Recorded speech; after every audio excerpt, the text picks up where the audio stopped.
thank the VBA for giving us the opportunity to have a discussion about Energy Safe Victoria, and in particular some of the changes around the operations side of things which I manage and our processes.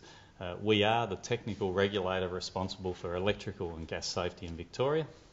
GIAS, which is Gas Installation Appliance Safety, our group, ensure that all complex gas installations and Type B gas appliances are safe and compliant. We ensure new and second-hand gas appliances meet safety criteria and comply to standards. We audit public events and gas appliance retailers as well as carrying out safety audits on gas installations. And we also investigate gas safety issues within the homes and business. Some fast facts around what we do around gas appliance, gas operations is we have 2 senior inspectors, 1 engineer, 13 inspectors out around the state. So far this year we've received 3,100 gas applications, and I'll walk through what one of them is and how we process them shortly. We've got 900 open gas applications at any one time running around certain stages of a gas installation.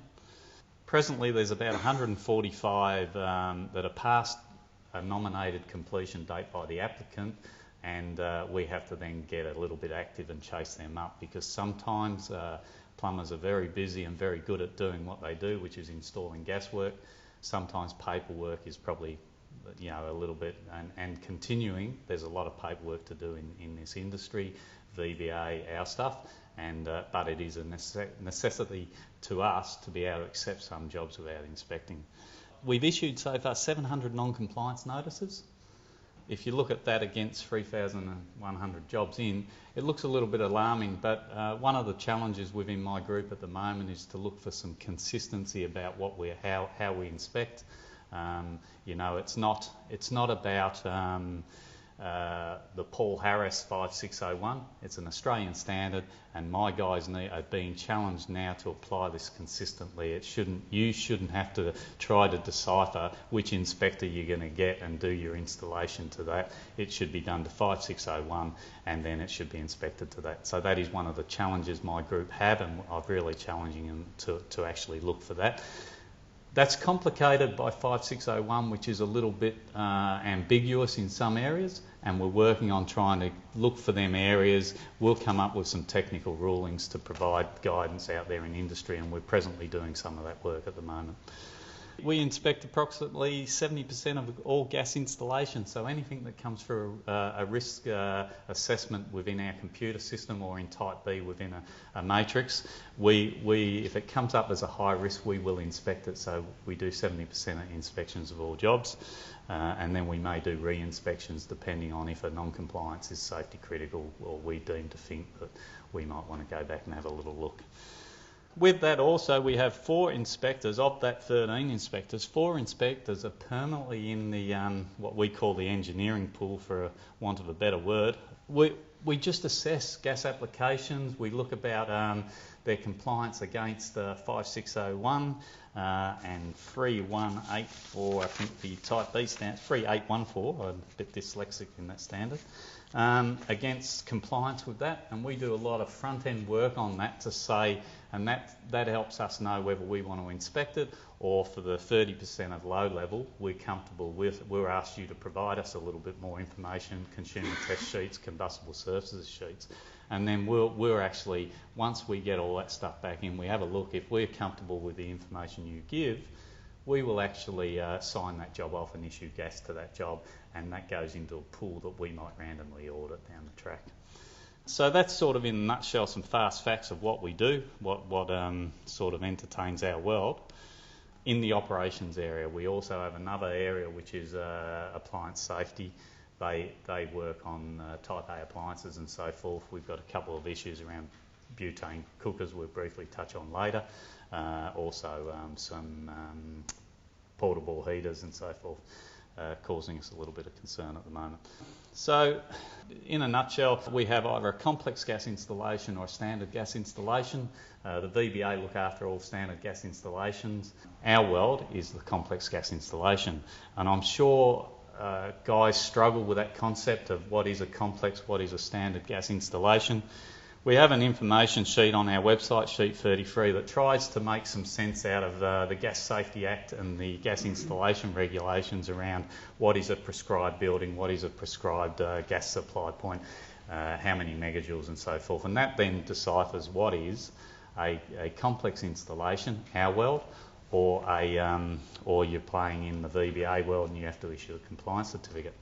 Now, I'm sure that it's not well understood, and that's one of our challenges moving forward, is to get it a little bit better understood, because every time we ask for a Schedule 11 signed statement of compliance, we get a lot of VBA compliance certificates come in, and which I'm sure these guys are grateful for the extra revenue coming in.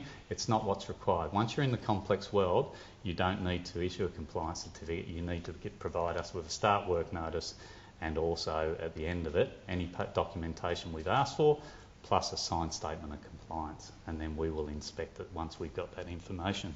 So the start work notice must be submitted to us. We have our 4 inspectors running through that stuff. We average probably 20 odd of them coming in most days, or overnight, as you guys get back from out in the trenches and then have to go through your paperwork. So we get 20 of them come in a day. We risk assess them. High risk jobs are inspected, as I said. Medium, low risk jobs, they go into we ask for some further information when that comes in. We issue you gas. They go into an audit pool. We do some audits of them to see if you guys are getting it right. Inspections can only be booked, and this is one of our bigger changes. Inspections can only be booked once we've received all the paperwork. Unfortunately, we had over 2,000 open jobs within our system. A lot of them were actually looking for paperwork coming back in that hadn't come in. So we probably had inspected them at the time. We'd inspected them without certain bits of paperwork, and to finalise the job, we need that paperwork. Unfortunately, you guys, once we've inspected and issued gas, you're on to the next one. Paperwork's probably, doesn't become your priority at that stage. As I can understand, it's about earning and paying for the food on the table. So we've had to tweak our system a little bit to ensure that we get the required paperwork so that we can continue on our flows. And we just started some work on an online start work application. We've spoke about it a few times. We haven't quite got there. We're now scoping that out, and we hope to actually create similar to the VBA's portal, where you can actually go online, submit your online application. Hopefully any paperwork that we require back will sit against that application, and you guys will be able to go in and complete that stuff as well and send that back into us, and then arrange inspections and so forth. So that's some of the work that we're presently doing in this space. Our website also has an area for gas professionals. The section's designed for you guys. We've got information sheets and so forth on there. One of our information sheets that we've just put up sits around performance. 5601, the new standard, just called up 31 March 2014. That has a performance section in it. So section 2 is the performance standard, tries to outline some performance. It's probably a little bit crude in its first instance, and that'll further evolve. Gas isn't in the plumbing code, so it doesn't actually it doesn't have that same framework as such. So we've tried to say the standard does give you the opportunity to do a performance, come up with an alternative solution to the deemed to satisfy, but unlike the VBA, I think we want to see it and we'll approve it. So we will either say, yeah, look, we're comfortable with that, or no, you need to go and give a little bit more consideration to certain things on that. So we've just put a technical solution sheet up, gas information sheet up on that. So all our information sheets are there. Hopefully, with our new systems in place, we'll also provide those to you, given some of the points you will pick out on your application form. So if you nominate a commercial kitchen, we might, along with any paperwork we want, provide you with a link to information we've got to help you be successful in the installation and get a successful inspection.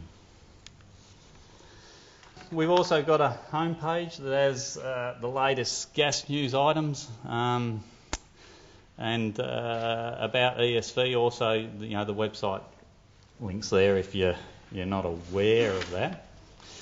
The new standard. Well, when I say new standard, it's not really a new standard. It was a 2010 edition that, as you guys probably know, if you went out and spent it, you definitely know, bought it. We didn't call up. We then, given the state of it, actually got onto the committee as the chair of the committee, and I've tried to drive some changes in that, and we're still working through that. There is an amendment to that coming out, hopefully early next year, but that is actually an amendment to the standard, not a new standard, so that should be provided through your amendments processes of Standards Australia. It consists of two parts: general installations and LP gas installations, caravans and boats, and it's a joint Australian and New Zealand standard. As I said, general part 1 has a performance little section and 2 in it that's still being developed or enhanced, I would say, because it doesn't actually cover. It's sort of written in a performance/deemed to satisfy way. They haven't quite got their heads around the performance stuff, so hopefully we'll get better at that through that standards process. The current version was called up into our legislation in 31 March 2013. All gas installations now need to comply to that work. So you need to actually be using that standard now. You can't sort of rely on your 2004 because there is some changes in that standard. So you need to start using that. If you haven't got it, you do need to get your hands on it if you're working in gas. As it says, don't leave home without it. Gas fitters are responsible ensuring familiarity. You do need to know it. So you do need to make sure you've got it on deck if you're doing that sort of work. For us, one of the hot topics around the new standard has just sort of evolved as people started realising what the requirement was around manual shut-off valves for each tenancy in a high-rise building. I don't know how many of you guys live in that space, but if I had $1 for every time I got a phone call querying this one, the high-rise, the high-end market have really, this has taken them by surprise. So we've sort of come up with how we're going to actually apply this. We're applying it similar to the ventilation stuff around building permits being issued. So the application of 571, which says you need isolation for each tenancy, will be applied as if you've permitted prior to 31 March. So if your building permit's been issued prior to that, just install the 2004 standard. That's what was around at the time. If you've now installing after that date, if your permit is after that date, you really need to meet the standard of the new standard. We get some issues because there's evidently in the high end they have about 15 permits and whatever, but it's really the building permit. When your building surveyor stamped off your plans, whatever you submitted to say this is what I'm going to do, and they would, there'd be documentation to all that. We look at that date. Now also though, we understand that in this business you may have quoted before that date, you may have won contracts before that date. If that's the case, we're entertain a exemption. A Schedule 6 in our regulation sets out that we can do exemptions similar to a VBA modification. We do exemptions. So you now need to sort of set out the format of the regulation, the exemption form. And the real important things is that you have to consider both safety and cost. That's how we consider it. So if an exemption comes in, you've quoted and won contracts prior to the requirement of this and so forth. We'll look at that, and we'll also look at safety. Ultimately what we don't want is if someone turns gas off to that building and turns gas on, we don't want gas pouring out of a hot plate because someone happened to have a cooker on at the time and don't realise their gas gone off. So we'll look for safeties on the cooking devices and so forth. All those things in high rise with sprinklers, they have that sort of stuff, so it's not hard to meet that. But keep in mind that this also applies to VBA jobs at 5 levels less. So again, you just need to be mindful of that. But also, we have to say that at some stage we really will draw the line, and we're sort of saying June 2015 will be the line where, unless there's a really good reason why you haven't been quoting for this, why you haven't now started. Anything you quote for now needs to take into account this requirement. Now, how this requirement come in, we originally were not enforcing this. We were working through some agreement that, look, if it's got thermocouples and it's got safety and it's got a isolation valve at the takeoff, that should be sufficient. But for national consistency, we've spoke to all the regulators around the state. They all are saying, no, this wasn't an error. This is a requirement. We all apply it. So Victoria have said, well, it's a safety issue. It's there for isolation, so we're going to march on and apply it as it reads. Which means, I suppose, options for the industry are to write the standards and seek to have it amended or whatever. But I'm not sure that you've got to have a good reason why that should be amended. So. That's basically that one, but that one sort of entertains our world. We're getting exemptions quite regular for that at the moment. So there is an avenue for you to do if you've already committed to cost and so forth. Other ones around the standard, just need to make quite clear, Table C1 of Appendix C in the back of it, it does not apply to commercial kitchens, so that's the one that allows you to have tile on plaster as a heat resistance. That's only domestic, so in commercial kitchens that doesn't apply, so don't tile your plaster chipboard in a commercial kitchen and not have your distance and expect it to be passed. Also, we just recently come across and had to correct our technical solution sheet on combustible surfaces sheets. FRB 9mm boards being removed. That sits around, and we're still in discussions with the manufacturer of that board because evidently there was a wrong figure in the thermal conductivity of the board, which then said that it can be 9mm, and in actual fact we think it needs to be a little bit thicker than 9mm. We've done some testing, it doesn't come up to the requirements, so we're still having that chat to the manufacturer about where we go with that, or if they believe we've determined that that's not quite right. So that's still got a little bit of way of playing out. Also, we've recently put out a warning about the butane canister lunchbox cookers, the little ones you can get in all the army disposals, hardwares and so forth, with a little canister that you put in and you burn your one pot off.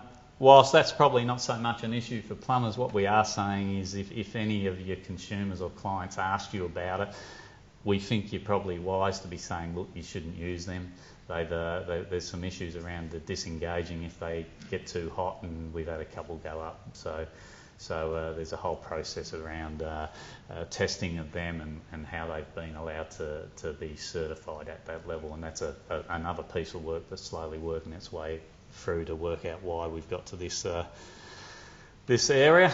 And the last one was just a reminder that the composite and press fit piping systems are not prohibited for use in caravans. You can't use multi-layered composite and press fit piping in caravans.